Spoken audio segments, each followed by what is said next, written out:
Podcast, The Final Frontier. These are the conversations of the friendship Matt Mira and Andrew Secunda. Their continuing mission. To seek out old adventures with contrived civilizations. To boldly watch episodes that one of them has watched before. You know what occurred to me just now? Yeah. We never beam into the podcast. I think I raised it early on in the podcast. Well, I think that we just start the podcast on the ship, and that's just, everyone's going to deal with that. Right. It does raise the question of what exactly is our relationship to the ship we're beaming off of. We leave at the end. Assume we're not the crew. I think whatever ship we're on is in orbit over Earth, and we're just visiting. Right. We're going to be an away team when we beam off at the end. Well, no, I think we're just going back to our homes. I feel like we're beaming back to our quarters because we're lazy. We're children who like get a little wish, and like every so often a Starfleet vessel lets us on board. Oh. And we just talk about it. I prefer to think of us as lower-ranking crew members. Sure. Constantly commenting on what's going on. Just do podcasts. Right. On the ship. There would be a ship-wide podcast. There's a 20th century historian on the ship. There can be two podcasters on the ship. Welcome to Star Trek, The Next Conversation. I'm Matt Mira. I'm Andrew Secunda. Guys, it is a big-time episode for everybody. It's a touchstone of the Star Trek The Next Generation canon. It really is. I knew what was going to happen. If for no other reason than I know. We're just into spoiler territory. We're here, right? Yeah, spoiler alert. Skin of Evil, everybody. Yeah. So I already spoiled it. Right. In a previous episode. But yeah, I mean, I knew because I'd seen a couple of later episodes, and she ain't in them. Very true. Very something true. happened to her. Yeah, I guess that's. Now, do you know? Yes. Do we even? I don't even know if we get into this now. This was because Denise Crosby checks out in this episode.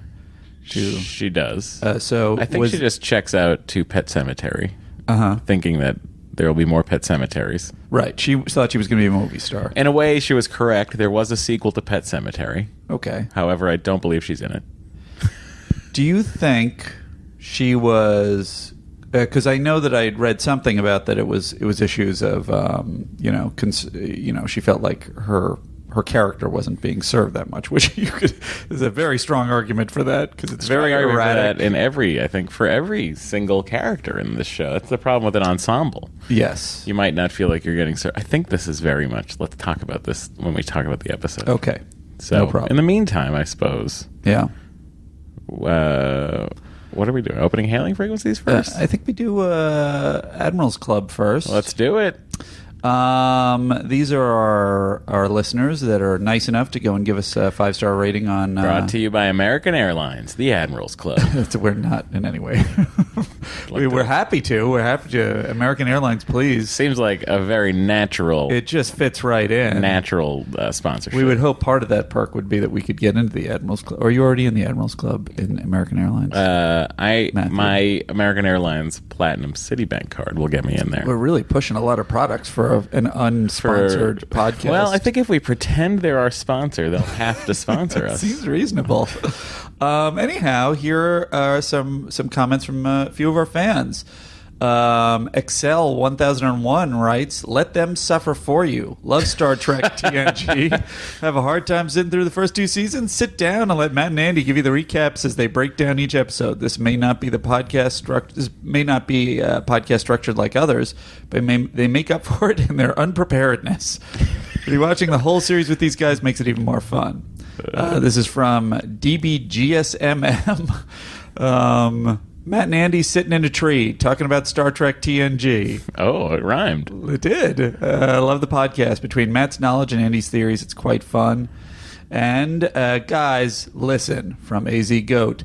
If anyone suggests listening to a Star Trek podcast that isn't STTNC, shut that idea down faster than if Worf himself suggested it.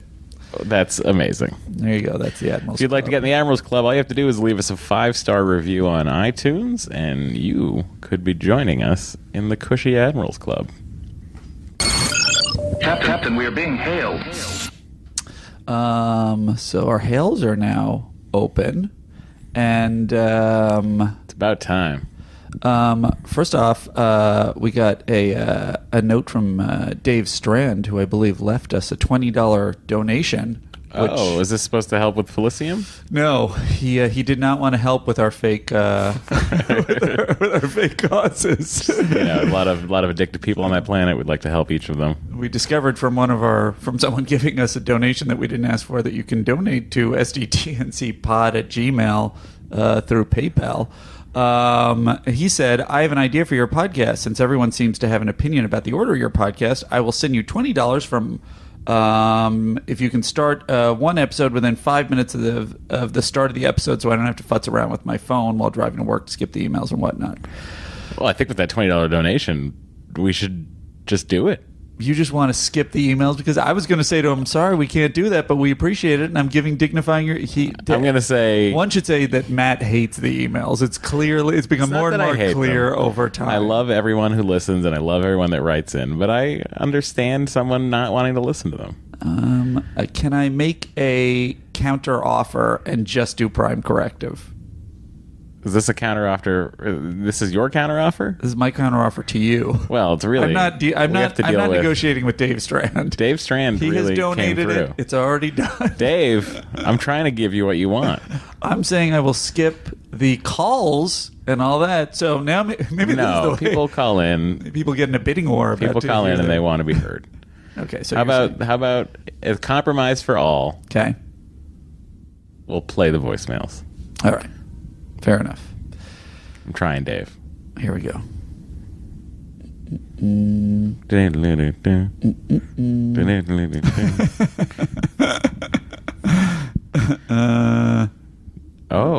This is one of those moments where we're not prepared. You're right. Well, people love it. People don't love it. No, they probably don't. They say it's charming a lot, like very polite people. Keeping a bated breath for the next episode. Oh, that's the end of one. Now. Let me beam in someone who knows what they're doing. My name's Boyd. I'm from Texas. Big fan of the show. Grew up watching TNG. As a little kid, even had the toy phaser. Wanted to talk about symbiosis a bit. I had it too. I kind of agree with that theory. Y'all had the discussion about left-wing versions of the story or right-wing. I think this is a classic Republican say no to drugs, especially when you talk about the two planets. One's technologically superior, and they're the ones who succumb to the drug addiction, much like the United States is technologically superior. And who's supplying the drugs to the United States? Mm-hmm. Those countries that are perceived to be less technologically superior by most Americans, like Colombia, Central America, those places like that. So I think they're really just hitting that hard Nancy and Ronnie Reagan message there. Anyway, I just want to add my 2 cents there, guys. I love the show, and I'm keeping a bated breath for the next episode. Thanks, guys. Bye. Interestingly, on Google Voice, 2 cents is highlighted. I assume so I could pay 2 cents to someone if I wanted to. That's a good voicemail. Yeah, that was from Matt. Here's another one. Guys, damn it, screw everything. Oh, my God. I'm sorry to the children. I'm embarrassed for us. I'm embarrassed for anyone listening. I'm embarrassed if you've recommended this podcast to a friend. Hey, Matt and Andy, this is Marcus from Phoenix. I have nothing to add to the show. I'm just super excited that you got this awesome new number. Super easy to remember. 816-TREK-TNC. Thought I'd give it a call and check it out. Keep up the great work. Thank you. See, just our number being more memorable is causing people to call in. It's a deluge of call-ins. It is nice. And FYI, that is 816-TREK-TNC. If you want to email us, your email may or may not get read depending on how much people have donated. Depends on how much money is coming in. And from which side, you know. Maybe it's whoever outbids. If someone wants to send us a donation and ask that only their email get read, see, now I feel might happen. Who knows? I feel like we're just holding our poor listeners hostage now. But send us an email to sdtncpod@gmail.com. Our Instagram and Twitter is, they're both at Star Trek TNC, and now we have a prime corrective. Let's hear it. I long for a... Time for a retrospective. Truth is our objective. For a what? Corrective, 'cause person to do this for you?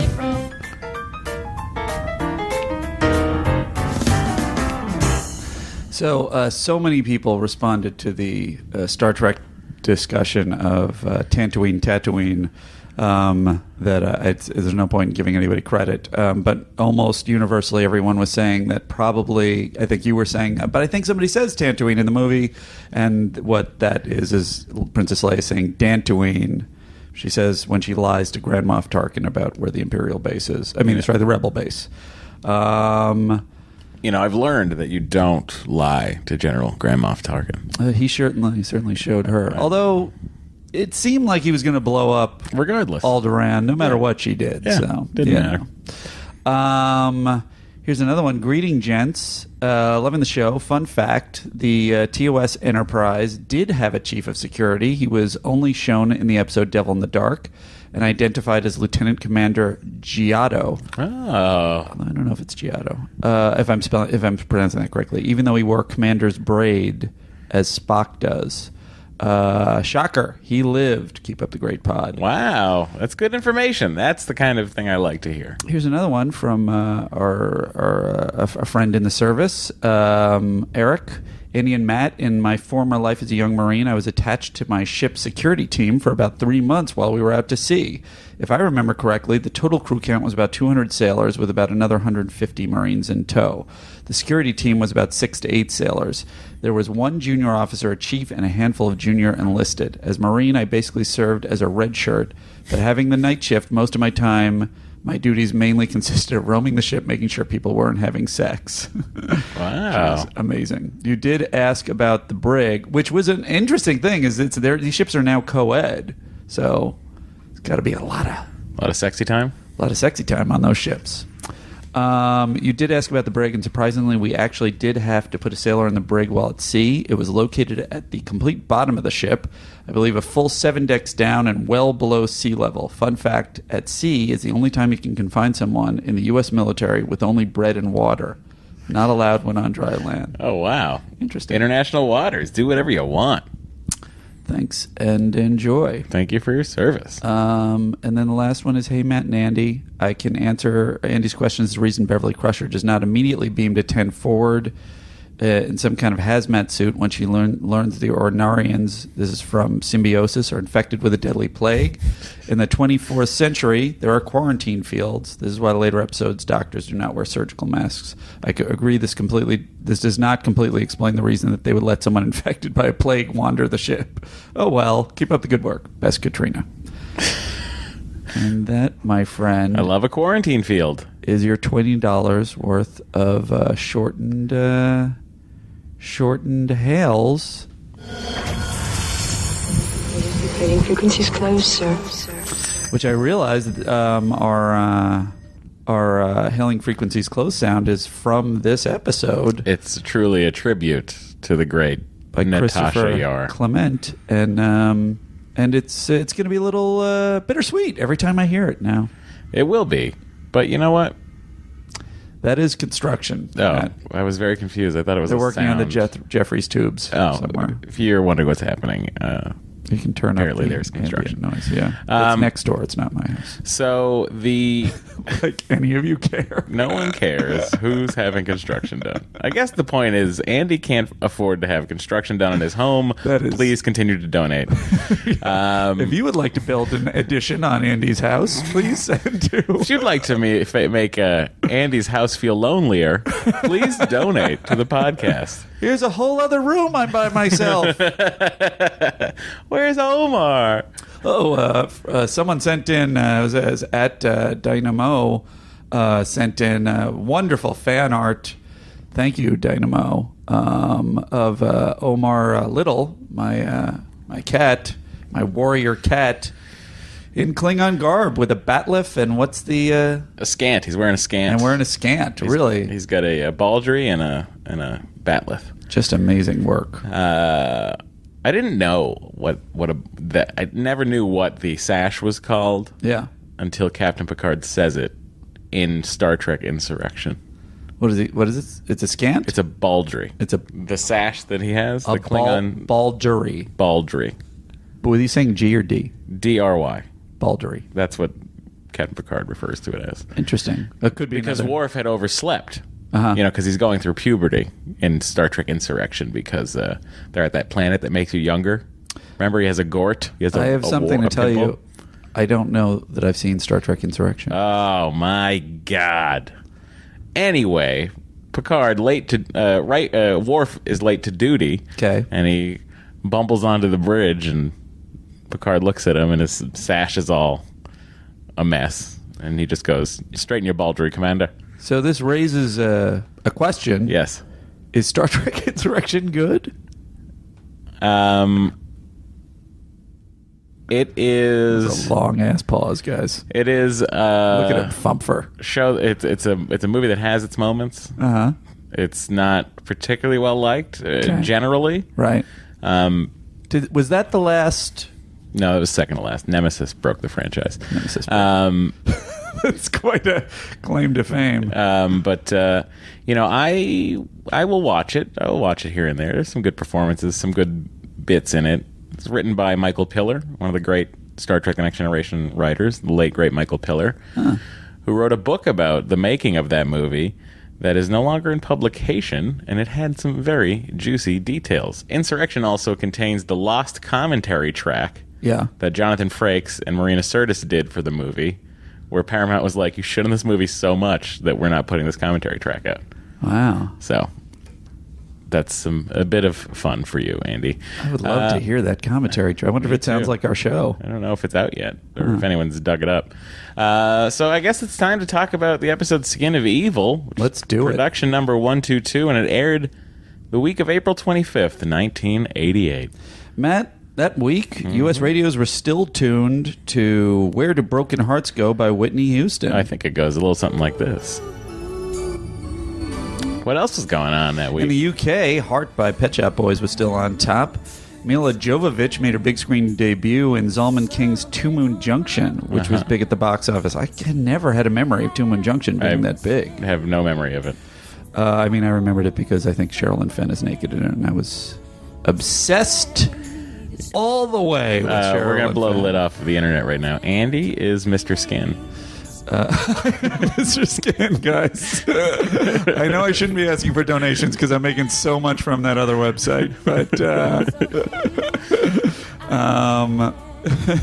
I am Mr. Skin where that movie is involved, I have to say, because I don't know that I've seen it from start to finish.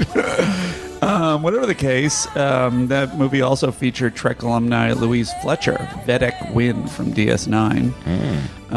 Ted Koppel hosted a historic meeting of Israeli and Palestinian representatives on location in Jerusalem in a special Nightline episode.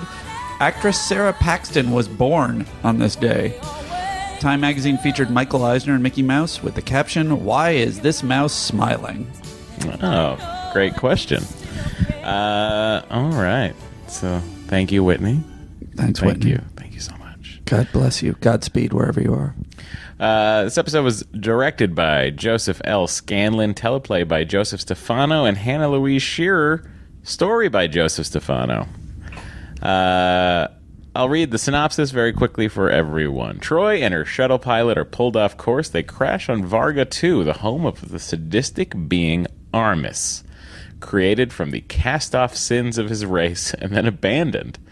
An away team beams down to rescue the counselor, but Armus and a force field of his creation are in their way.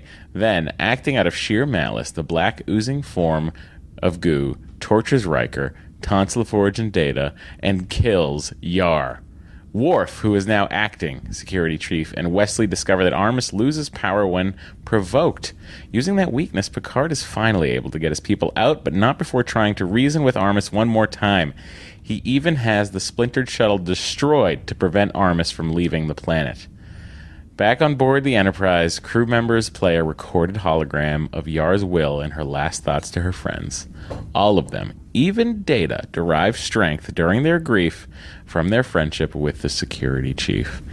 Now, I feel as though, this is again, I'm reading from the Star Trek The Next Generation Companion, revised edition by Larry Nemeczek. I feel like his detail here we should probably talk about. We should read his little blurb about the episode.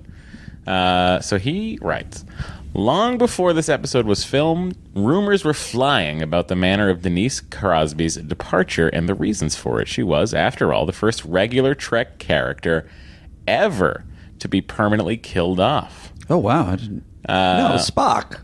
The movie's resurrection of Spock, Gotcha. notwithstanding. Right. Let Larry finish. Sorry. Thanks to media reports, it became widely known that Crosby was dissatisfied with her role's development and had asked to bow out on friendly terms so that she could pursue a film career. Scheer, who was handed the task of rewriting the original draft by Outer Limits veteran Joseph Stefano, said the in-house debate on the nature of her exit finally went the way Gene Roddenberry wanted, with a senseless but typical sudden death befitting a security officer. Originally, Tasha's demise came much earlier in the episode, and the focus was more on the Armus creature than on the crew's reaction to their comrade's death. Gene felt we wouldn't kill the creature because that's not up to us as human beings to make a moral judgment on any creature that we encounter because we are not God, said Scheer, charged with devising a satisfactory punishment without resorting to eye for an eye justice for the alien. Everyone involved with the episode knew that the look and mechanics of the alien villain Armus had to be believable if the story was to work. You're talking about a living tar pit, recalled Legato, who before the episode was the series' biggest special effects flop. Who felt, rather, that the episode was the series' biggest special effects flop. Wait, he felt it before it aired, or he felt it in I think looking in back? retrospect. In retrospect, interesting. It's not attractive if you do it well, and if it's even worse, it's not even that. Director Joe Scanlon, though noting the ironic, wonderful intellectual quality of Armus, told the staff, "If we do not make this monster believable, we are in deep shit." Huh. A surrealistic mime-type actor modeled on the Mummenschanz group that's amazing. Was the original concept for Armus. That's amazing. It was based on Mummenschanz. That's the most ill-conceived concept to pursue. This I was need a villain. How about these guys running around with toilet paper streaming off their faces? This was later changed to a more concrete shroud creature that would draw its oil slick off the ground when arising. A plan to achieve this effect by reversing the film and melting a 10-inch figure on a hot plate had to be discarded. Finally, a grave pit 10 feet deep was dug on the Planet Hell set, and a hydraulic step was used for the rising effect. A mix including Metamucil was used for the black goo. Scanlon recalls that the oil was so heavy that actor Mart McKenzie's suit began to disintegrate, and new ones had to be built overnight. At one point, he had to wear an open-back costume in scenes where his back wouldn't show. Recalling the final memorial scene, Scanlon said he filmed Tasha's hologram tape 2 ways. Straight ahead, as if looking into her holo camera, his preference, and the version used in which she nods to each listener. Don't ask me how she would knew where they'd be standing, he said. Still, if the sadness of the scene looked tearfully real, it was. Yar's death and Crosby's departure were sad for all the actors as well as for the characters. Marina Sirtis began sobbing during the reaction takes as her friend cued her from off-camera, leading Frakes and others into one of the most moving scenes shot for the young series. Ironically, Crosby said later that if scenes like the opening between her and Worf had been written more often, she would not have asked to leave the show. She would soon have second thoughts about departing the series, though, and would eventually find herself back in TNG through some of the most bizarre plot twists that Star Trek has ever come up with. I kind of agree with her right off the top with that scene with Worf. So I was thinking, I know that they're doing this like, oh, it's a special episode, so we'll see these characters interact like fully dimensional humans. And it's like, just do that in every episode. I love the shading on Worf, he respects her so deeply as a warrior, and that's their bond.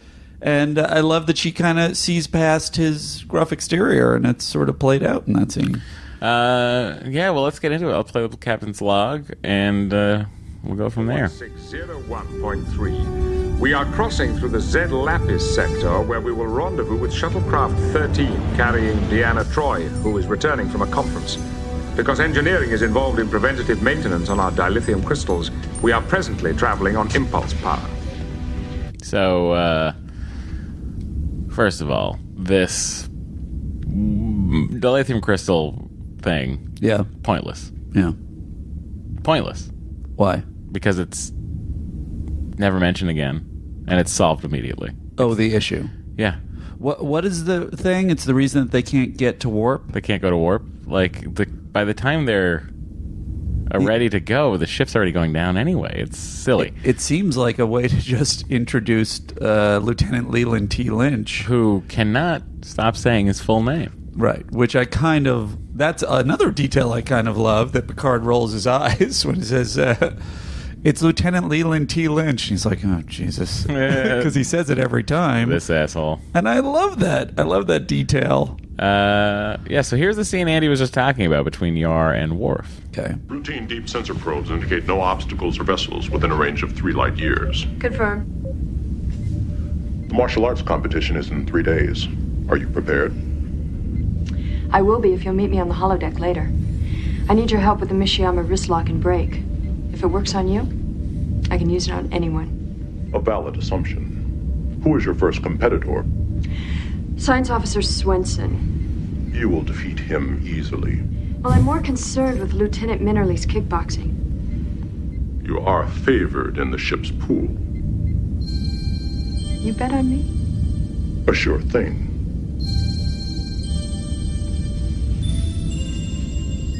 The music means they like each other. Captain. I mean, what about the way she keeps checking out his D? Was that the subtext? I'm just saying. It seems like he would be a hot property on that Are ship. you kidding me? He's so strapping. Yeah. I'd be into it. Yeah, I love that scene.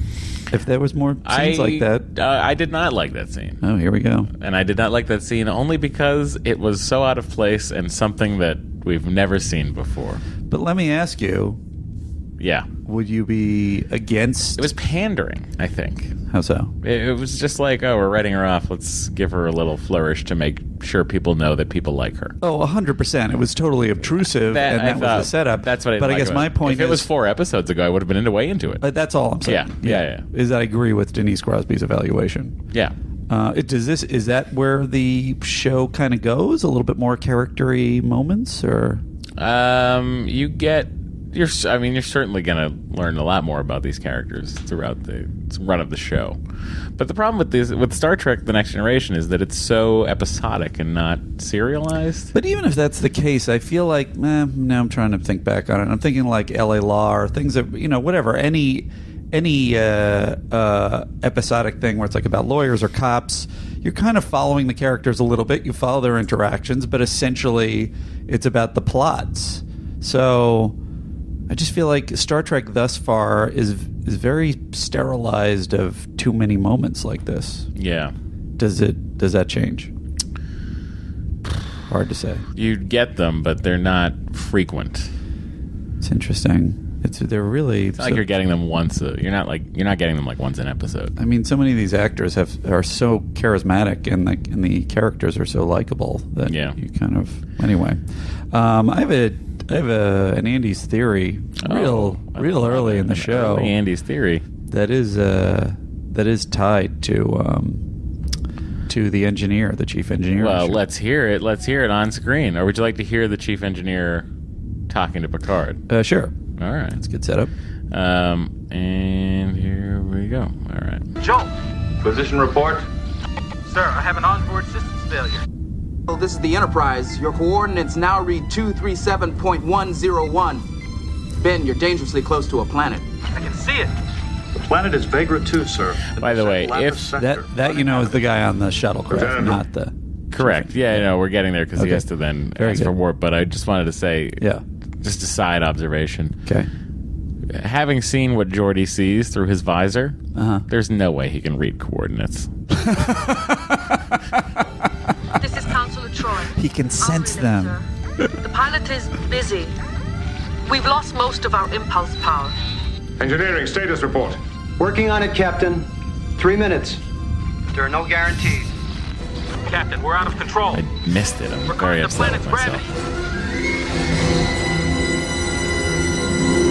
I do love that. I can see why Picard would be annoyed with him in general, beyond him saying his full name every time he's on, because he's like, he does the same thing Scotty has, where it's sort of like, I don't think I can do it, Captain, except he does it in this whiny, like, I don't think I can, Captain, no guarantees.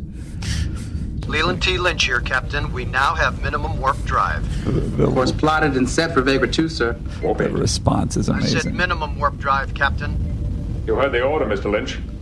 Make it so. Yes, sir. Can I ask you, Yeah. in that moment, does Picard just know that the ship can take it, or what's happening? It seems like Lynch is saying, I don't think that's a good idea. I mean, he's not being reasonable. He's being a douche about it, but... I mean, I think if you're to know how a dilithium crystal refraction works, maybe Lynch is worried about burning out the dilithium crystals, and Picard at that moment does not care if he burns them out. I see. He's just he's being too persnickety about the warp engines. All right. And Picard's got lives to Where are save. all the bathrooms at? Who let an android have a cat?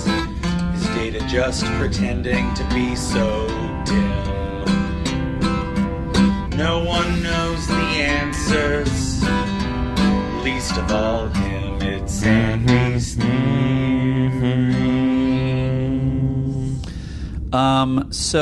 Actually, a gentleman named Paul Patton wrote in and backed up a theory that I already sort of had formulated in watching it, which is, it's interesting to me that this guy, Lynch, is in a series of chief engineers that appear for an episode and then are gone. And they're like, my thought was, something must be happening to them, a la the drummers in Spinal Tap. Something terrible is happening to each one of the chief engineers. Uh-huh. And it fit neatly with my other theory about Wesley, because Wesley is slowly bringing someone who perhaps he knows best and he knows how to manipulate and is a friend, quote, friend of his, Andy, into the position of chief engineer. don't play that tune yet. Okay. You know, there are friends out there who help each other, and I just want to help you with another theory of yours. All right. What's your theory about Geordie LaForge? He is a mechaphile. Uh-huh. He has a sexual proclivity towards mechanical. Do you feel like objects. he's annoyed being so high in the ship and not in the bowels of the ship in engineering?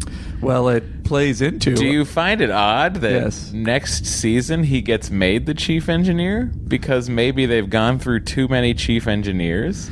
What I'm saying is that perhaps the culprit here is not Wesley Crusher, but Geordie LaForge, murdering chief engineer after chief engineer, looking at the duty roster going, I'm going to be after there soon. Lynch, it's me.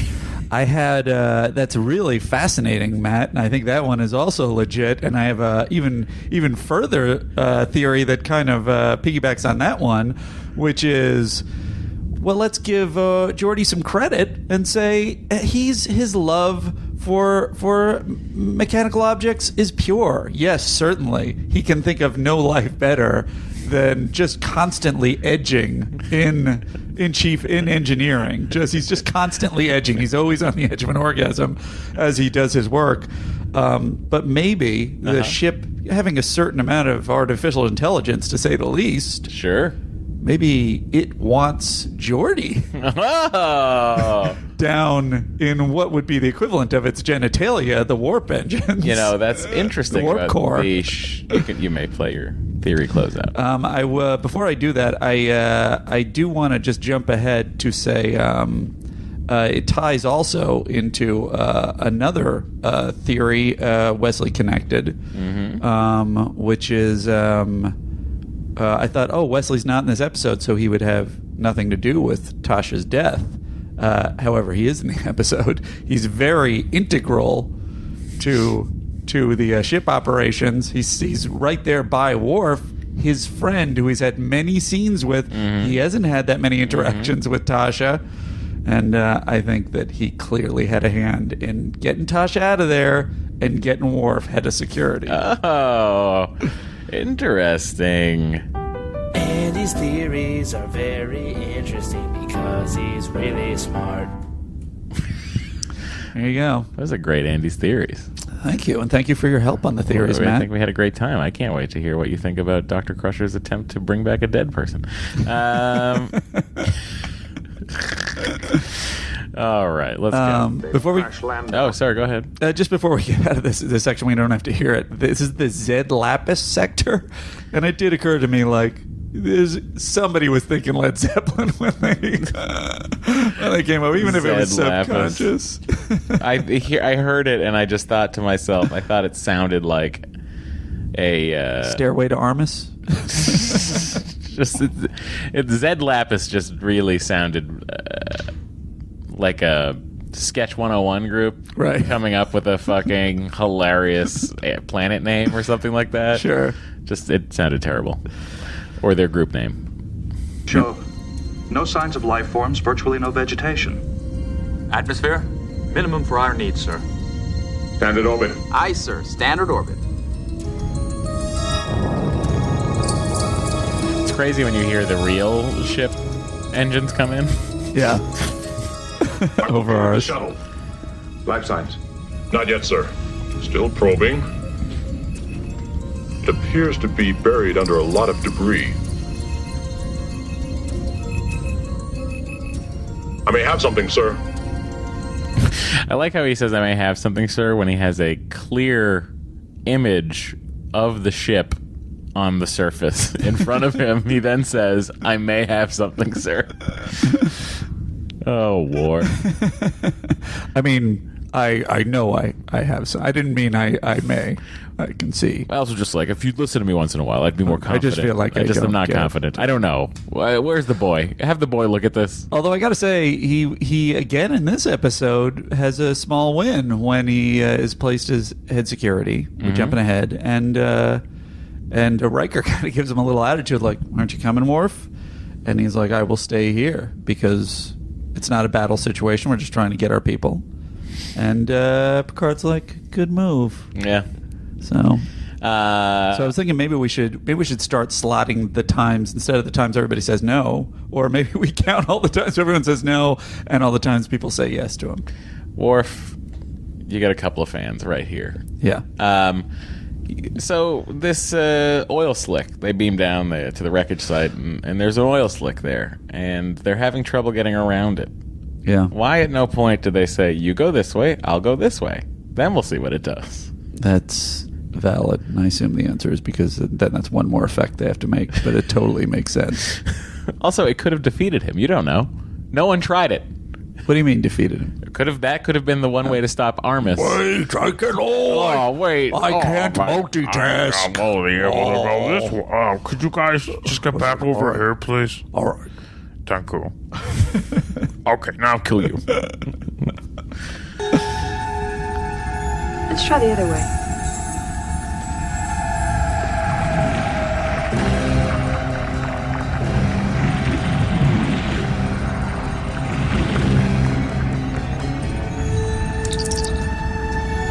Enterprise, this is Riker. We've got a problem. What kind of problem, number one? Well, first of all, there's a shuttle that's crashed right over there. I know that, Riker. Yeah, and there's this thing we can't walk around. There is a lot of extraneous dialogue. What do you mean you can't walk around an oil slick? I cannot tell you what if we just beamed you to the other side of it? Explain. Some kind of specific oil slick? No internal organs. Cellular structure unknown. Does not have any proteins which are known to us. It's narrower over here. We can get over it. How is it moving, Data? I do not know, sir. Does not appear to have a skeletal framework or musculature. Then what's causing it to move? Appears to be following us, sir. No sign of intelligence, no brain as we know it, yet evidence of thought, Mr. Data? Insufficient information, sir. Is it a life form, Data? I don't know. Could be. All right, so the oil slick. That is Armus. Played by Ron Gans. Ronnie Gans. A big played drag strip in the Transformers. He played I don't see anything. Stranger and Coffee. I don't see anything he was an alien leader in Lost in Space. He was in Dragnet. This guy's a real journeyman. I don't see anything that stands out, though. It's the kind of career some of us long for. You want to be a journeyman? You don't want to be a journeyman. You want to be the Christopher Lloyd or some person, not the actor. Not the actor, but the Chris Lloyd. Chris Lloyd. Sure, I'll take Chris Lloyd's career. Who's your top? Who would you point to as a sitcom magnet? Jim Burrows. Yeah, or the Charles Brothers. He's more of a director, though. Jim Burrows is a director, but he slapped his name on "Created By" on Cheers, and yeah, but then you don't want to cash in. You want to actually helm your own ship. But he's been you? working. Well, sure, but is that what you want, or do you want to be in the writer's room?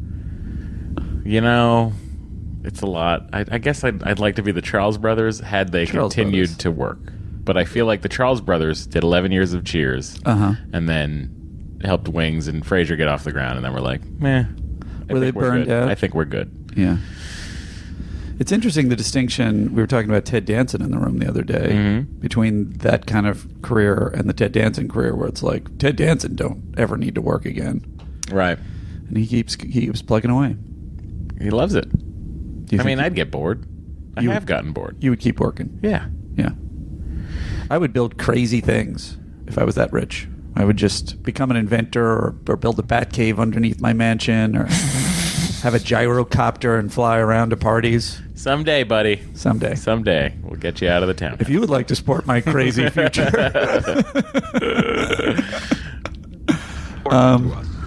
Why?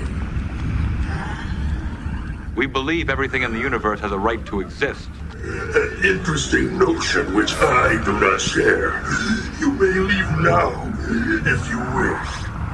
We are not going without our shuttle crew. I warn you. What if that tiny window, when he said, "You may leave now if you wish," he was allowing them to beam the survivors and the crew off of the planet? And then something they said after that ticked him off. Well, I think what Tasha Yar does ticks him off. I gotta say, there are several different. I actually really like the dialogue between Armus and the people, just because it's interesting to try and figure out what Armus's deal is. Armus, by the way, we worked with Adam Armus, who was the showrunner on Heroes, amongst other things, and it was a delightful discovery that Armus was the name of the terrible villain in this. Do you think Armus? No, he wasn't. He was still in college at this point. I don't know if he was a TNG fan. Whatever the case, I don't remember what my point was, but it was really good. It's not a name you hear often. No, that wasn't my point. It was about the dialogue between the two of them and this provocation. Oh, I guess I was going to say that he seems to have a certain amount of ADD, this Armus creature, and so it seems like several points. It's like, oh, you could lead him into a logic trap that way. Yeah. And they just always change the subject, and then he goes back to, no, I'm going to kill you. Yeah.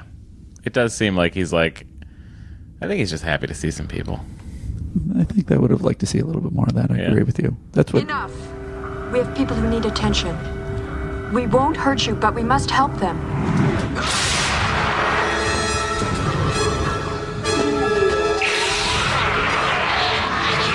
He's being phaser blasted by Data and Riker, who both look at their phasers and go, well, that's not working. The creature attacked us. Lieutenant Yar is down. It seems to feed on our phaser energy. We had no effect on it.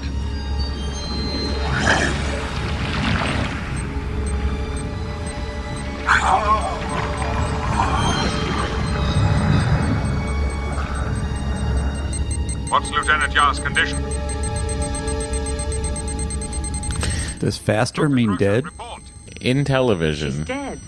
It is so weird to see a main character get killed in the first act. It's true. You know what I mean? Even knowing that would happen, I was like, oh, she can't be dead yet. Yeah. It's like, why would you...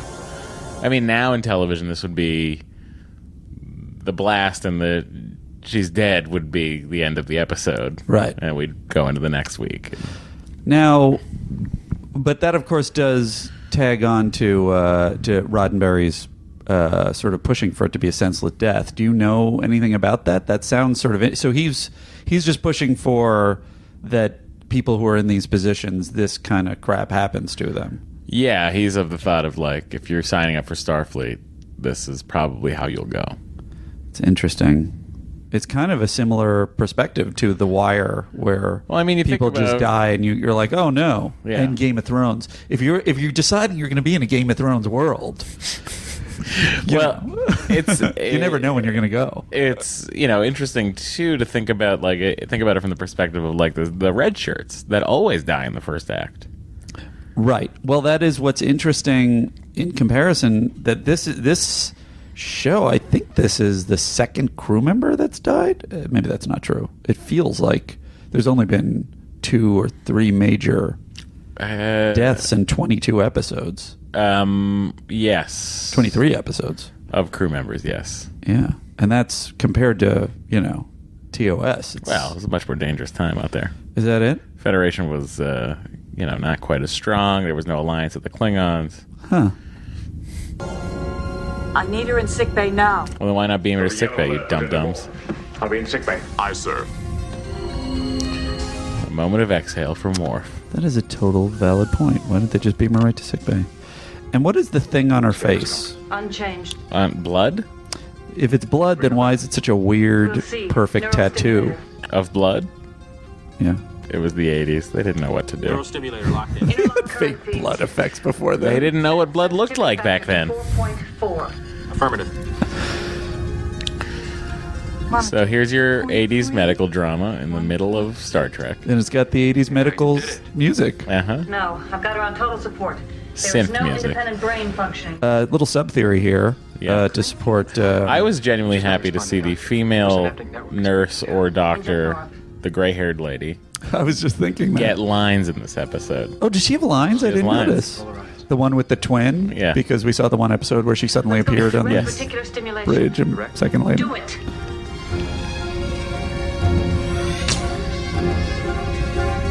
My sub-theory on this was that Increase to 70 microvolts. the reason that Beverly is able to speak in such doctor stuff here is 85 microvolts. because the reason she has her hair cut is because it is hiding listening devices for Wesley to feed her in crisis situations, which is why I know that Wesley is responsible for Tasha's death. Oh, Beverly could have saved her. Wesley didn't want her to be saved. She was too What do you think astute of a security officer. half mislead that happens there? That we might save Riker her? goes, oh. Oh. Such a crazy thing for him to say. She's gone. Do you mean dead? Gone.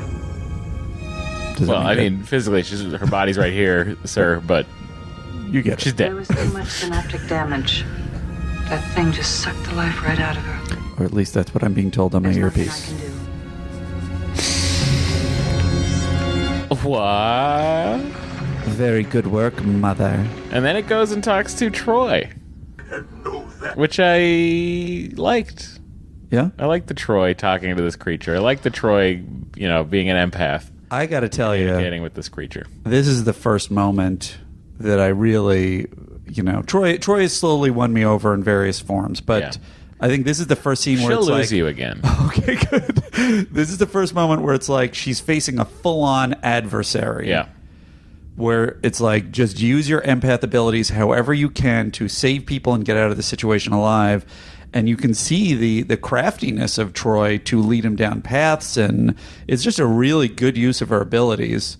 And it also revealed that Troy, which I don't think we've seen up until now, Troy's the ability not just to read the person's current emotions, but look beneath to their subconscious emotions to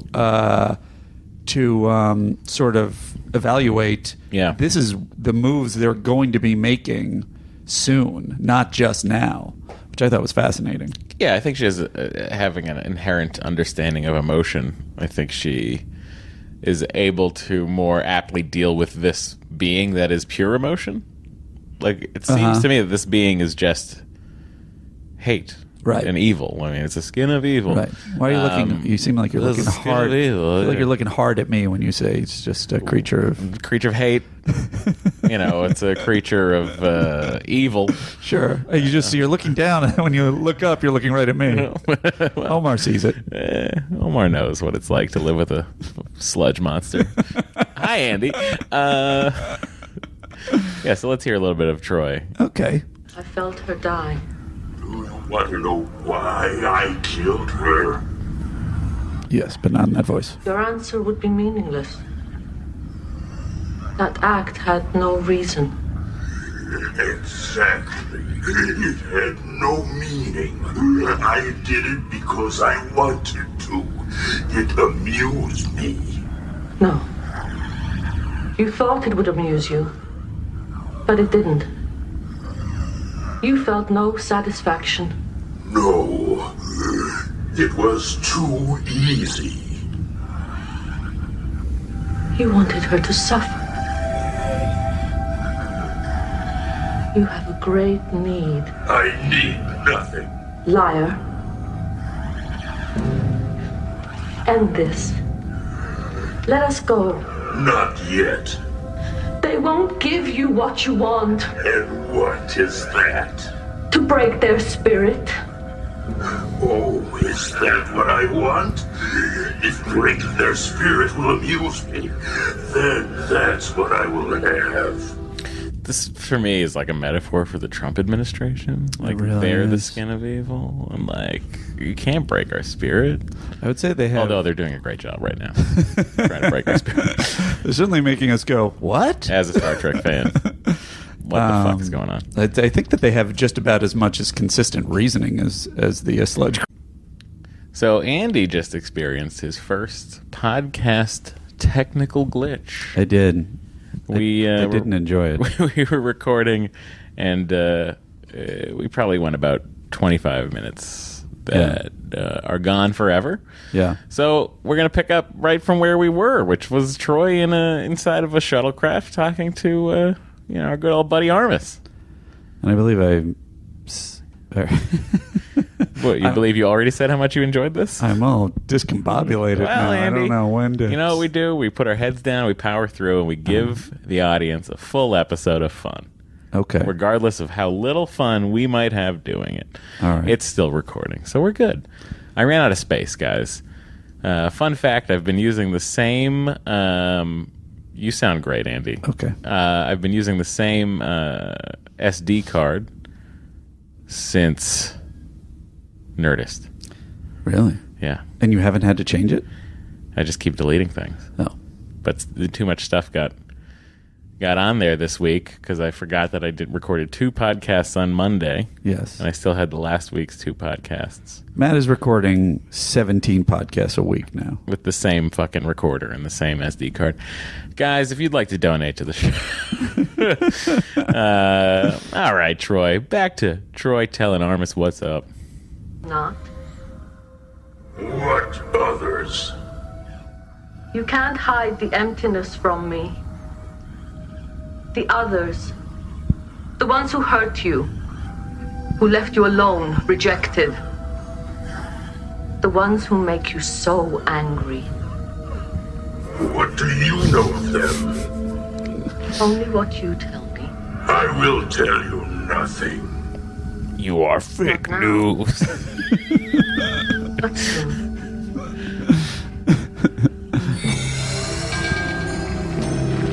I am filled with hate. I am Black Sludge. You'll stay at Armus's hotels.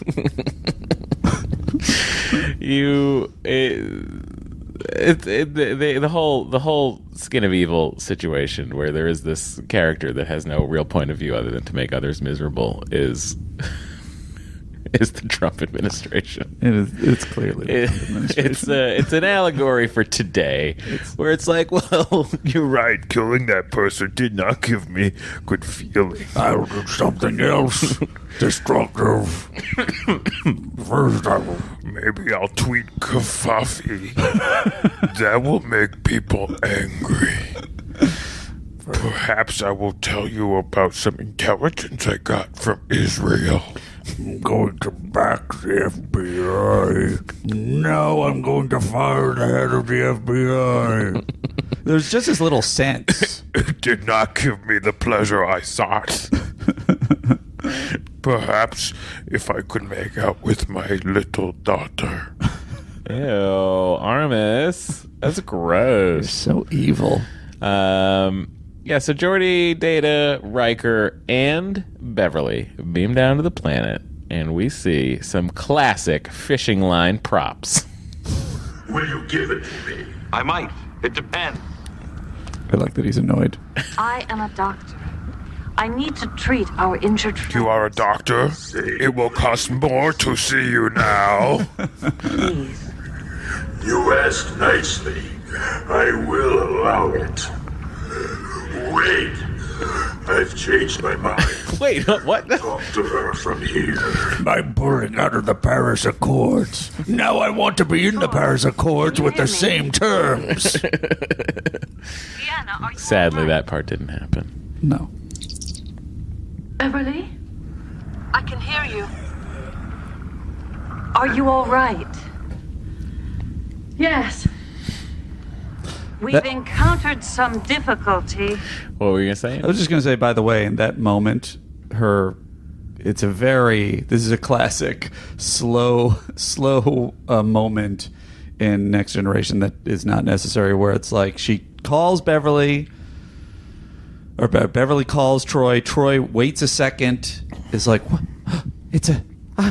And then hits her comm badge and is like, Beverly? And it's like, you know what the situation is. Why are we taking 30 seconds to get to that conversation? Also, like, in the pilot, in Encounter at Farpoint, we established the fact that Riker and Troy can communicate telepathically.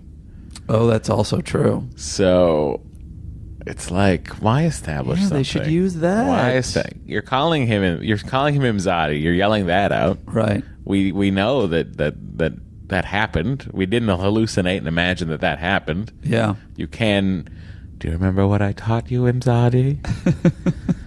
Do you remember? It's so weird, that moment. Looking back on it. My pilot's dying, Imzadi. That guy really gets the bum end of the deal. He sure does. No one gives a shit about him. I think that's another example of they paid the ADR actor less, which is the voiceover actor, for that character, and then didn't pay just have him be dead. Real shitty. Yeah. Although he survives, right? Yes. Although they. So what? Our friends are suffering a few meters away, yet you block our path. Why? They're refugees and immigrants. I'm grateful. What is he made of? It did not register on the tricorder. Does that mean I am not alive? Everyone says I'm alive. That's a straw man argument, sir. No one meant that. But you said I did not register on your instrument. You're deplorable. There, I said it. Useless. Wee! Did his thing fly off yet? It just happened. I don't know if you heard the sounds. Also, if you go back and watch that second of film, it happens at about 23 minutes. Mm-hmm. It's the worst acting from three great actors. The look up to the right, like, what? Yeah. What? Like, this to them. Having seen everything they've just seen, having seen their comrade killed, having seen the sludge creature block communications and transporters, the most surprise and wonder they feel is when he lifts some minor telekinesis a phaser out of his holster. Who did direct this episode? Because it feels like, and the Geordi scrambling around and patting his hand lightly on the dirt in front of him is very... It is directed by Joseph Scanlon. Is he a standby? Is he a good guy? Is he a good director?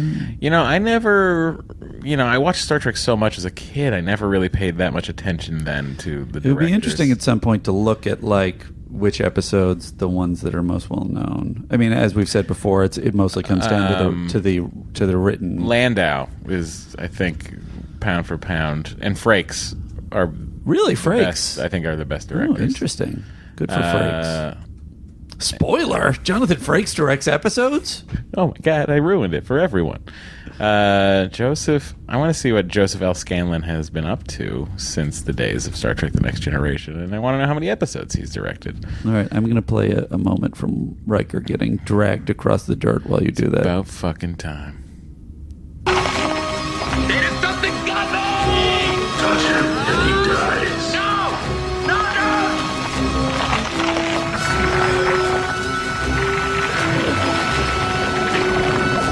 One thing that's weird to me is he says, Data, something's got me. I think we know what's got you. We know what it is, sir. Established it.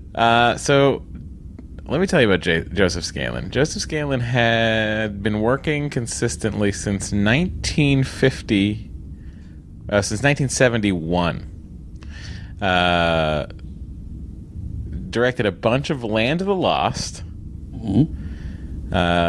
A show called Matt and Jenny. The Littlest Hobo, which is something I'm going to have to look up and figure out why that is a show that lasted for 2 seasons. 6 episodes of Falcon Crest. I like Falcon Crest. Did you? I was a Dynasty guy. He directed 4 episodes of The Next Gen. The Big Goodbye, Skin of Evil, Contagion, and Time Squared, which are both next season. Oh, interesting. He directed 1 episode of Quantum Leap. Did a bunch of Knots Landing. Briscoe County Jr., which is a great show. He did 3 episodes of that. Yeah. Kung Fu: The Legend Continues. Remember that? Vaguely, yeah. 1 episode of Lois and Clark. 7 episodes of The Outer Limits. I don't know if it's a good sign on your resume as a TV director, by the way, if you have 1 episode of a show, because that means that they didn't bring you back. Unless you have 1 episode that's last season. Fair enough. And then, the last thing he did was a bunch of La Femme Nikitas. And he hasn't worked since 2002, but I'm inclined to think that he could have passed on. But if you're not working since 2002 and you started working in 1971... No, he's just 87 years old. He's just had it. Joseph, I am sorry. I'm so sorry for saying that you had passed on when you're clearly alive and living in Brooklyn. Was he in Brooklyn? I don't know. He's from Brooklyn. I wish I was in Brooklyn. Andy, I'm going to make it happen. I was living in Brooklyn before I came out here. Years active, 1954 to 2002. Yeah. Boy, oh boy. What a career. What a career. Okay, back to the fun of Skin of Evil, everyone's favorite episode of Star Trek: The Next Generation. Is this one ill thought of, this episode? Yes. It's a senseless death, and it's not, like, the creature's not well done. You know, it is an interesting point, and I wonder if at this point, I really want to get into who was in charge of the show at what point, because I actually like Gene Roddenberry's perspective, as I believe I said earlier in the podcast, unless it was erased, that senseless deaths would be a part of this world, and certainly were a part of the world in the original series of just like, no, he's dead every second of the show. But I guess I feel like I can see the fan perspective on that being unsatisfying, because it's not really dealt with like it's a, like that theme of the fragility of life in deep space is not really addressed here. Yeah, well, not very often in the show. Yeah. Anywhere. And they have this beautiful, tearful goodbye with Tasha, so. Survivors of the crash.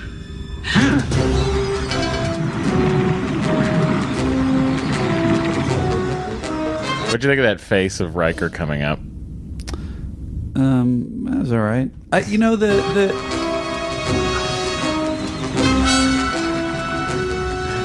clearly a life cast. Makes me want to own it. Oh, that would be cool. Right? You would want that. Of course, you would want that over the Carbonite. You don't give a crap about Star Wars. Man, I don't need Carbonite. There is grave danger to the crew on Vagrant 2. My first officer is missing, attacked by this entity known as Armus.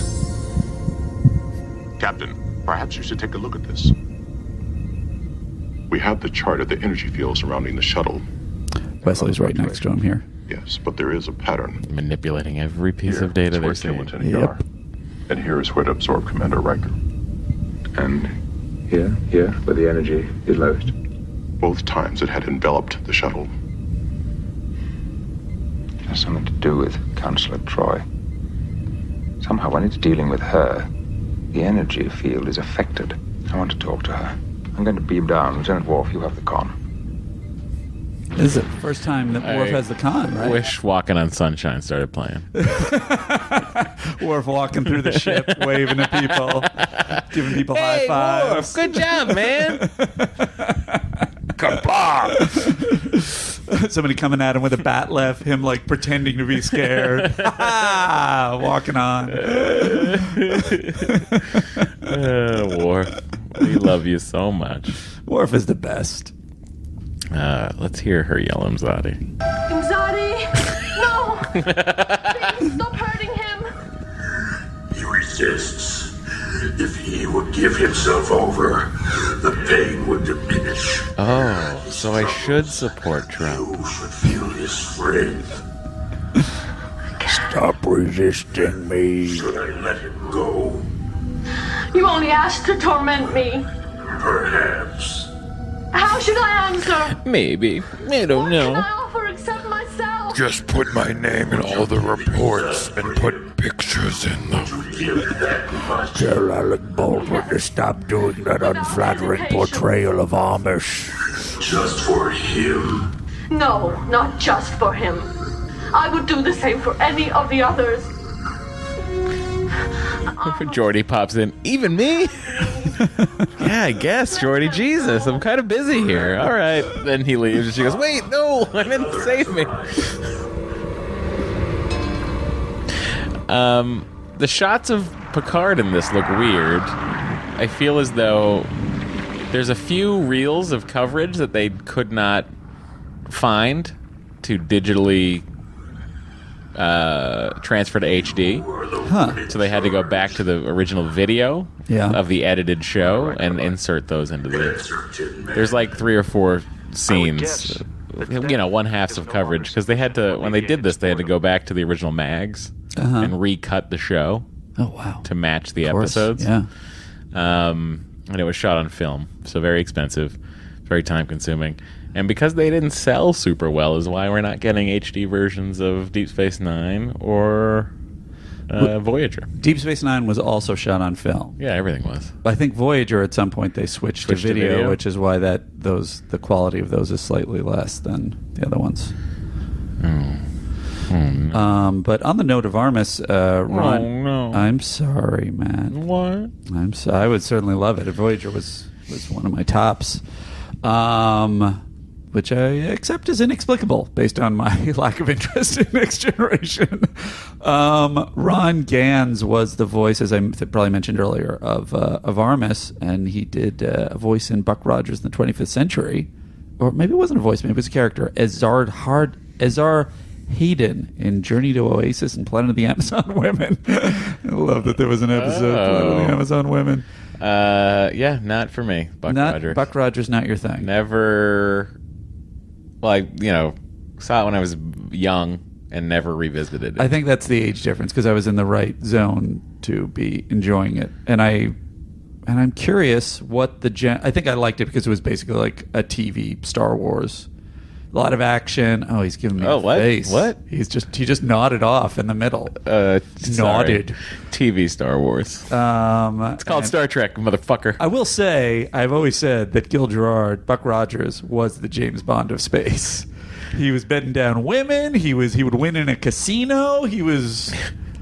You should check it out. Oh, if you want some casino winning, you just wait till the second season of Star Trek. Oh, really? Is there Yeah. some casino scenes? Anyway, I'm curious. I'm throwing it out there. How many people were into Buck Rogers, or if it's just like If it you was were just into a whole Buck separate. Rogers, Andy would like to talk to you as a friend. I just want to know what the crossover is between He's Star got Trek. no and, one to talk to Buck Rogers about. Talk about Buck Rogers with is more an accurate sentence. Talk with at To about and there in the Buck Rogers century. Okay. All right. Now Picard's there, and shit's really going to start happening. As usual. Therefore, Commander Riker is alive. Maybe. I don't know.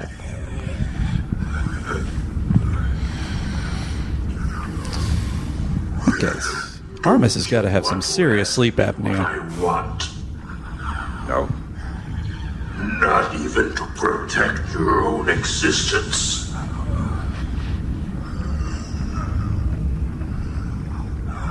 I want to see my people in the shuttle. Entertain me. Then I will do it myself.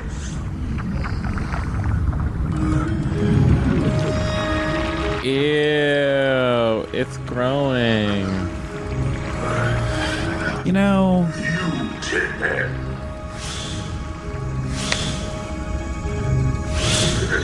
Now tell me, how would you feel if you were the instrument of death for your leader?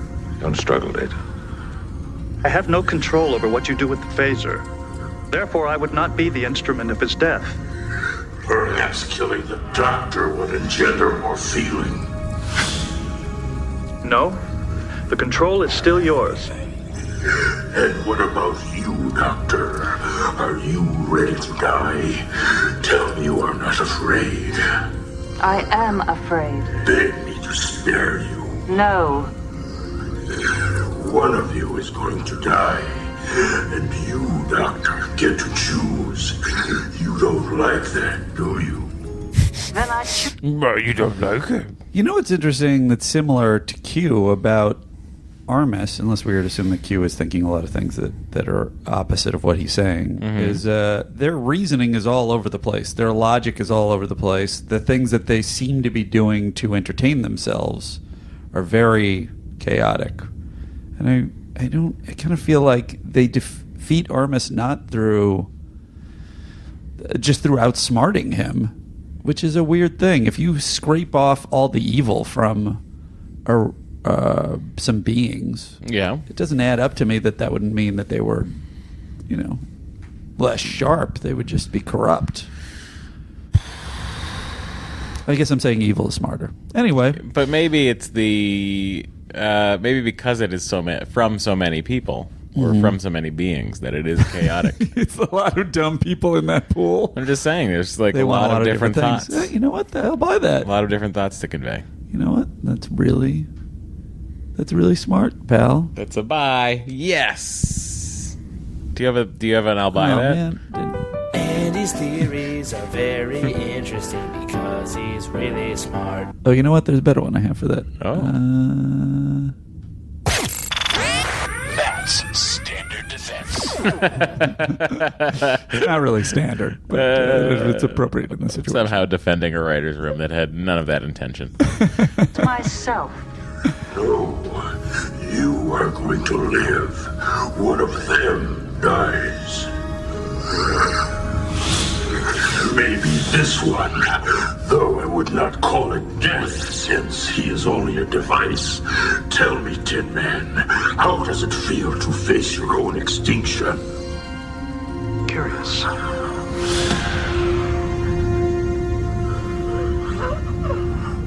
You are capable of great sadism and cruelty. Interesting. No redeeming qualities. So, what do you think? I think you should be destroyed. A moral judgment from a machine. Data. It is weird of Data to say that. Yeah. I think you should be destroyed.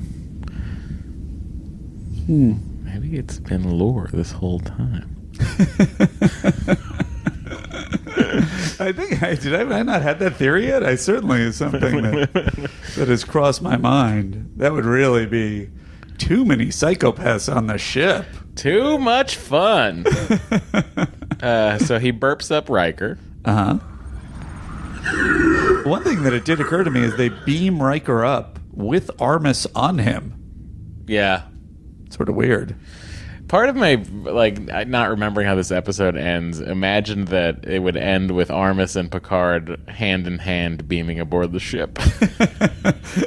Him kind of just being like, oh, we found a way. I'm just lonely. It did feel like they were really leaning into that he was sort of a sad creature. Yeah. Does sadness beget evility? Yeah, I think that is the point a little bit, although they certainly say screw you at the end. So him just being alone, alone and not like... Yeah, that's he was left, he was rejected, anyone, he was hurt. Hurt and alone. And that's where the rage came from. In and the penthouse of the Trump Tower. Uh-huh. Not even his wife sleeping with him. Yes. Armus decided to run for president. Right, to get back at his archenemy, Barack Picard. Barack Picard, Kenya. Barack Hussein. Picard was born in France. He's not even American. Well, that probably is true. You can't take that away from Armus. This is between you and me. They may leave.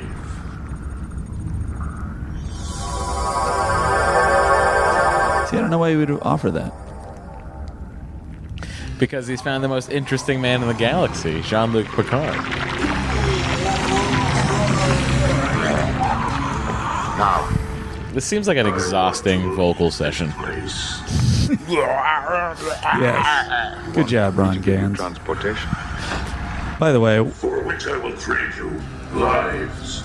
I must see my people in the shuttle. Will you give me what I want? No. What's the Universal Translator's deal in this one? I assumed that it just spoke English. Uh-huh. It just... And I made no further... Oh, yeah, I buy that. No. Excuse me. Oh, it's always I was like yawning. I was yawning and pulling the microphone away and then talking out of the microphone and then yawning into the microphone. I had a complete brain reversal of what I should be doing with a microphone. Now, I'm the rookie. Is yawning in your own podcast a good strategy, or is... I think if we had gone the right amount of time and, right, and you would have had to redo it, I would have made it without a yawn. So you guys aren't bored at listening. It's just Matt. They love it. Yeah. Other than like the 7 or 8 Trump supporters who were listening, listening to us. I hope we don't. We did debate. Did you just burp? My apologies for everything that's happening, folks. Just really all shutting down. That was insane. I feel like never have I on a podcast done that in nearly 10 years. You're turning into Armus. I don't know what's happening. I'm feeling the evil. It's that voice. Creature. That voice really makes me have weird reactions. It's like, I'm sorry. I guess it is. I don't know. What were we talking about? We were talking about Trump supporters listening to this podcast. Oh, yeah. And I wonder what there is one. I know we have one crossover guy who. I mean, my thought is just this. You can't like Star Trek and believe in its morality and be into that kind of it seems ruthless discrimination. It seems like a little bit of not the greater good of the planet. Yeah. And that's why I love Battlestar Galactica. And that's why Andy loves Battlestar Galactica. I am a Trump booster. What? No. What's next? They're going to meet. Troy and Picard get to chit-chat. Are you listening to that? We've been monitoring the energy field that surrounds the shuttle. When the creature is here, the field weakens. You know why? I will say one thing. Yes, sir. He's like speaking in a hushed tone, and yet it's already been established that Armus can talk directly with Troy when he's enveloped the shuttle. I don't know. It seems a little questionable. Well, I do know. Mm-hmm. Creature is filled with rage, undirected, unfocused rage. Just like When he Secunda. confronts it, his guard goes down because he's feeling it instead of suppressing it. Acknowledging his needs makes him vulnerable. What caused the rage? He was left here, abandoned.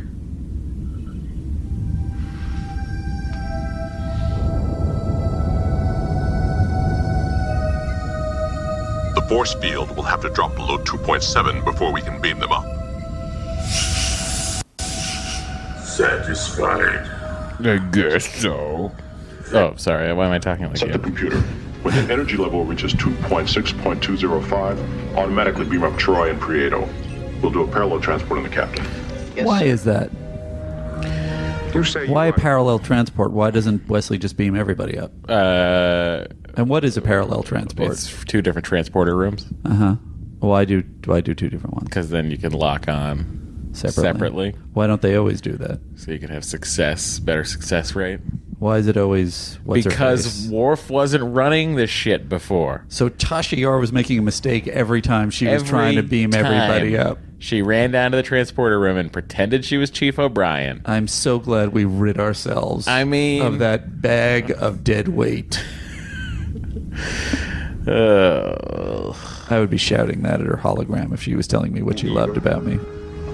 Shall I tell you what true evil is? Tell us. Submit to you.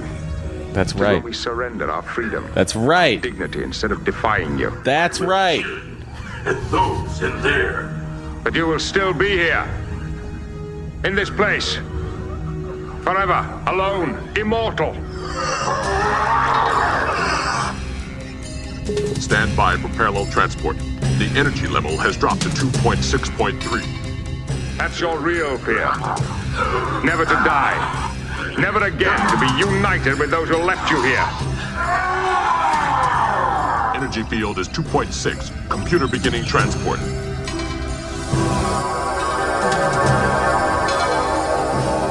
Should we show Ben beaming out? Nah. I'm not taking you anywhere.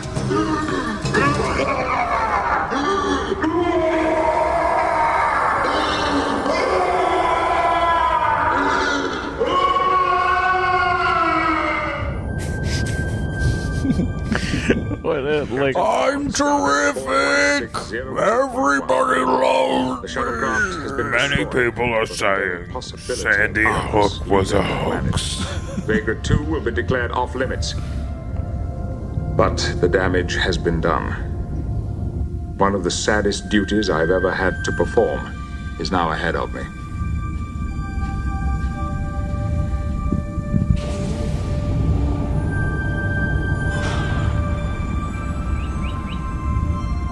We're here together to honor our friend and comrade, Lieutenant Tasha Yar. Coming to terms with the loss of a colleague is perhaps the most difficult task we must face in the work we have chosen to pursue. We will all find time to grieve for her in the days that are ahead. But for now, she has asked that we celebrate her life with this. Before I play it, shouldn't we think about recording that for us right now? What we want to say to people when we're dead? Yeah, we should. We could do it in VR now, too. Dory, please, I love you, and clear my browser history. Omar, you know where your food is. You've seen me get it. It seems to be your main interest in me. I hope you're not eating me right now. I hope you're not eating me. Please don't eat me. There will be no one to find me for weeks. Matt will ring a couple of times, and then he'll go, nah, I guess we're not doing it this week. Good. Get back to my other podcast. I'd find you within 3 days of you being dead. Would you? Well, if you weren't at work and we had to do a podcast, you would be the first guy. I'd probably be the first one to pop over. Wow. We really are friends. You're my in case of emergency. That's right. That's right, Omar. I'll take you in. Bo might eat you, though. Although I'm assuming that with cats? Not great. Andy and I, if we die, probably die together. You know. Sure. Saying Imzadi. Saying Imzadi. Anyway, Tasha. We'll die. Well, you know, we would be the guys in the transporter that are just like, I lost 2 of them. That'll be us. That was us.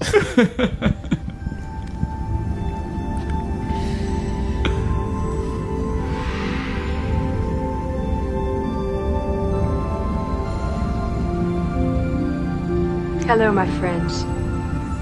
Hello. She can't hear You are you. here now watching this image of me because I've died.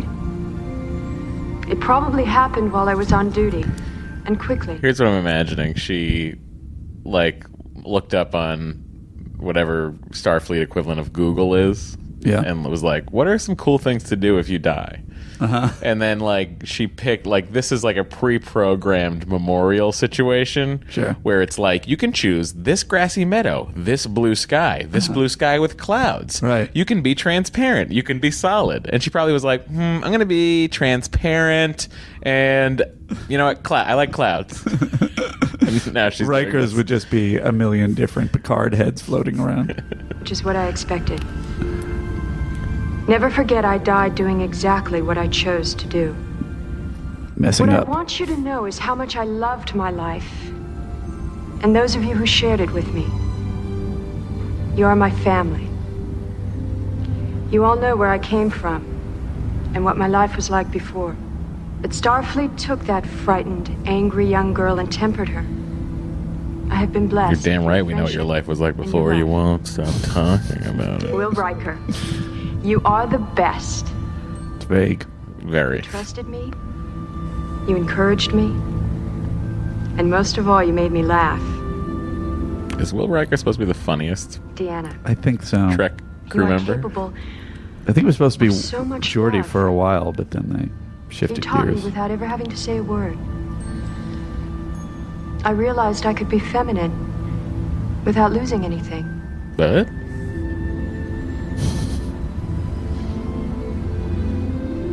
Worf. We are so much alike, you and I. Both warriors. Orphans who found ourselves this family. Kind of like we I hope double I up met as death characters. With my eyes wide open. I've always felt one of us was redundant. Fierce devotion comes from within. It can't be turns out diminished. it was From me. you, I have learned to strive for excellence, no matter what the personal cost. Wesley, I'm sorry I won't be able to see you grow into the exceptional man you'll become. I think we both know what I'm But saying. your kindness and innocence are ageless. Geordi,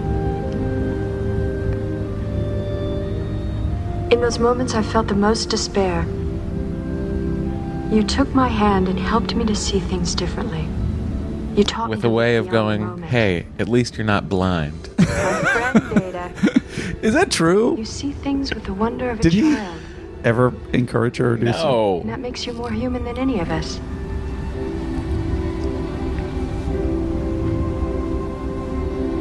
Captain Jean-Luc Picard, Yes. Oh, I mean, I wish I could say you've been like a father to me, But I was occasionally attracted but to I've you. never had one, so I don't know what it feels like. But if there was someone in this universe I could choose to be like, someone who I would want to make proud of me, it's you. That's fair. sure. You who have the heart of an explorer and the soul of a poet. And the body of a 30-year-old. So, What? you'll understand when I say, death is that state in which one exists only in the memory of others, which is why it is not an end. No goodbyes, just good memories. Hailing frequencies closed, sir. That's from our podcast.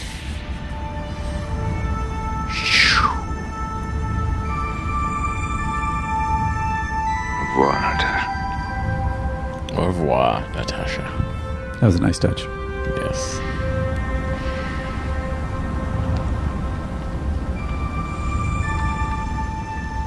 The gathering is concluded.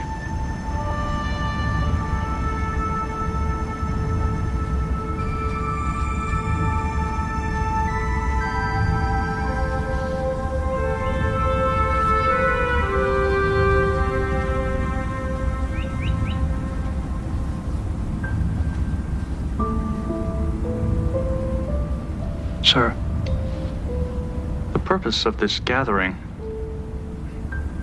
confuses me. Oh, how so? Tin Man. Oops. My thoughts are not for Tasha, but for myself.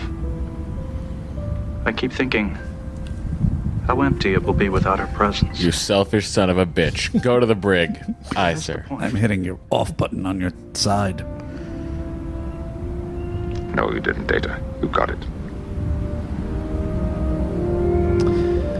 So, isn't that emotion? I don't understand. Yes, it is. Can he feel emotion? I think he just doesn't understand how to process it. Is that what I think he's had it all along. Is that what the mythology says? No.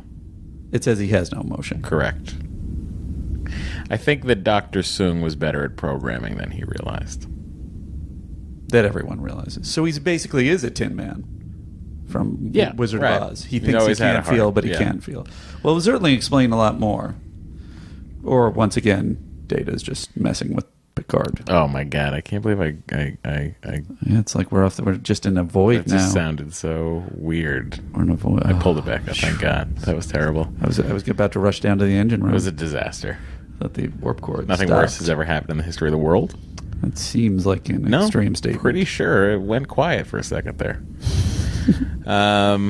Yeah, so there's your swan song for Tasha Yar, who is a wonderful character that we will only get to see once a season, sometimes twice a season for the next 6 years. Now,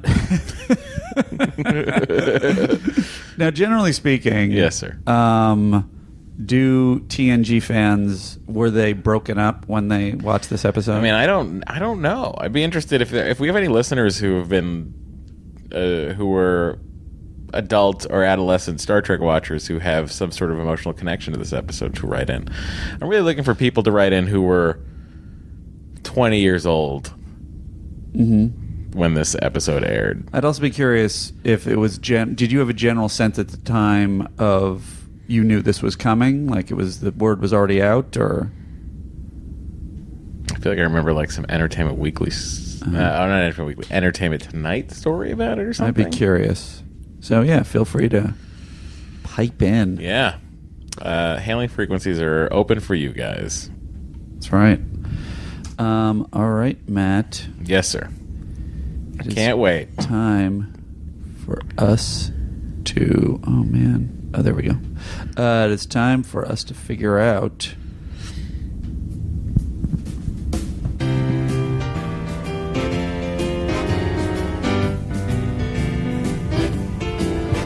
It's the MVC, yeah, the MVC. Only Matt and Andy know who it's gonna be. Will it be Data, Riker, Troy, or Dr. Crusher? Gotta fill the time with something, at least until season 3.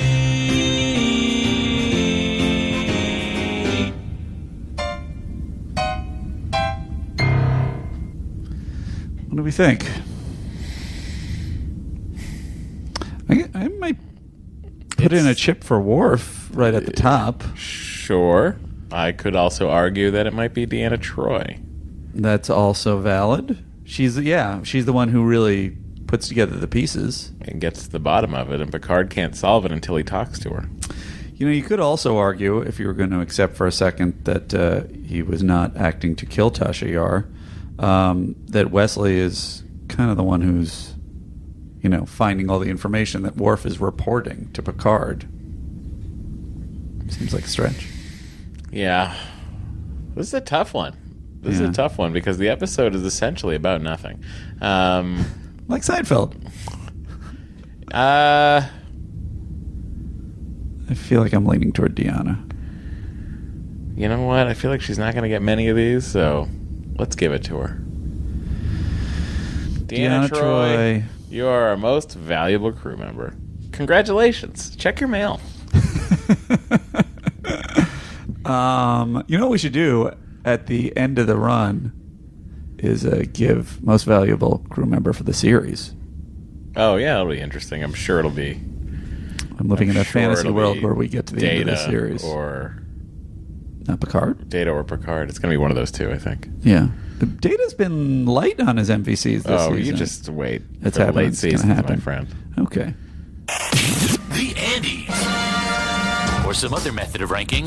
We're working on it. So, overall, I would say for all the flaws of the episode, it keeps moving, and I like that it has a very strong antagonist, and for some of the silliness of the effect, although I like the concept of the sludge. Yep. I feel like the personality of the sludge is interesting and enigmatic, and I kind of do want to know what the deal is with it, and I like the interaction. I love how Troy's manipulating him. And I like that they just kill Tasha right out of the gate, and then they got to deal with it. So I like it more than you would think when it kind of holds together. So I think I would give it a 5. Wow. Yeah.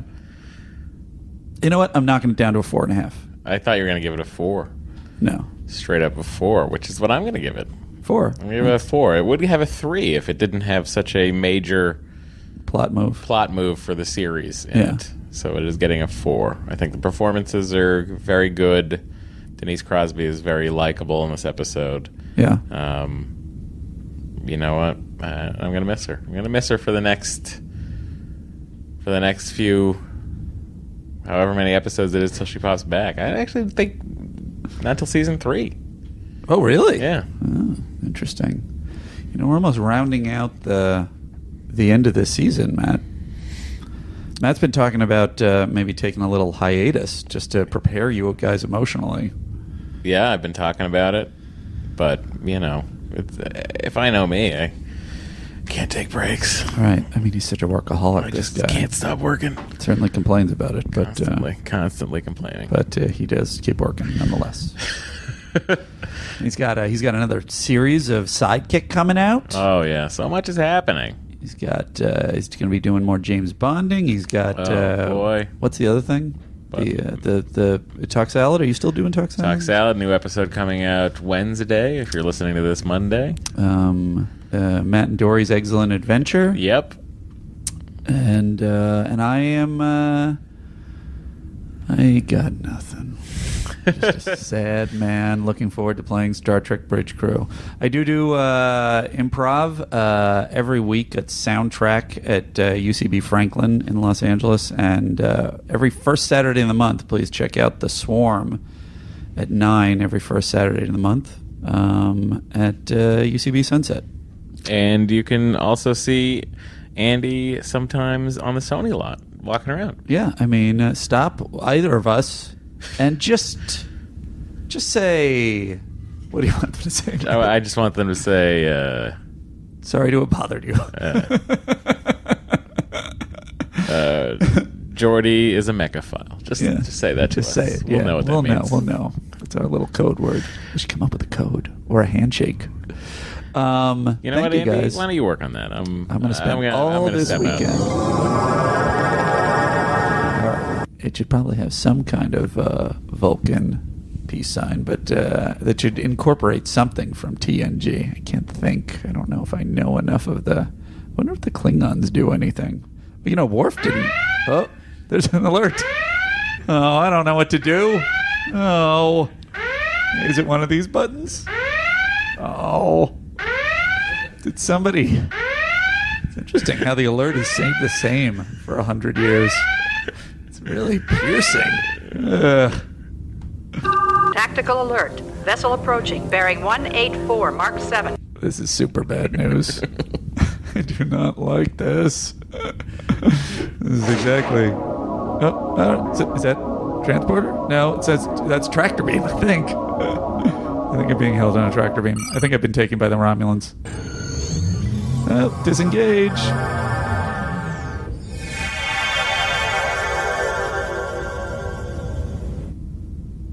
Am I back? Oh, I thought I was getting out of there. That's a sweet sound. I guess I'm just going to lie down on the bridge. Let me look in here. Does Captain Picard's ready room have a bed? Unable to comply. Thank you, computer. All right, let's go home. Bye, folks. Just hitting more buttons than I wanted to. Nope. It's like a bonus track. If you listen to the end, you got the meta bonus track, where you can hear such sounds as TNG Turbo Lift 1 or TNG Turbo Lift starts moving. Somebody's sitting in their car right now going, oh, just finish. I got to get to work. We also hear TNG Warp 3. Also TNG Warp 6. And everybody's favorite TNG Transporter 1.